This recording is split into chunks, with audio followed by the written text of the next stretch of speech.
संकट तिल चौथ 2026। जानिए दिन व तारीख, चंद्रोदय, मुहूर्त, पूजा विधि, महत्व, व्रत कथा।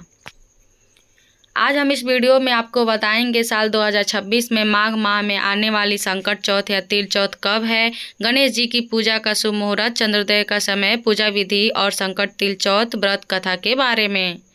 फ्रेंड्स, नए उपचार नुस्खे चैनल में आपका स्वागत है। संकट चौथ का व्रत मुख्य रूप से महिलाएं द्वारा रखा जाता है। यह व्रत संतान की लंबी आयु, उत्तम स्वास्थ्य और उन्नति के लिए किया जाता है। शास्त्रों के अनुसार संकट चौथ को संकष्टी चतुर्थी, वक्रतुंडी चतुर्थी, माघी चौथ और तिलकुट्टा चौथ भी कहते हैं।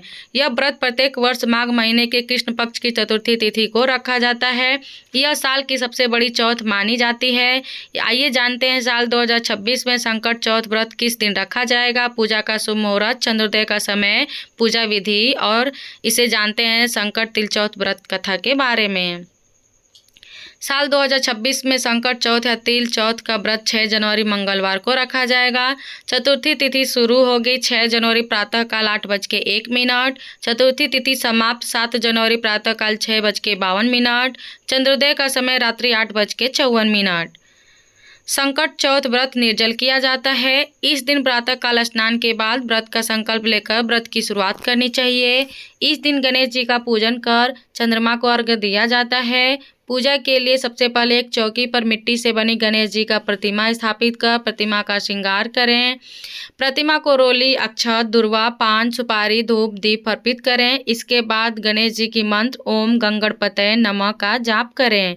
तिल तथा गुड़ के बने लड्डू भोग लगाए। अंत में व्रत कथा पढ़कर आरती करें और रात्रि में चंद्रमा को अर्घ्य देकर व्रत का पारण करना चाहिए।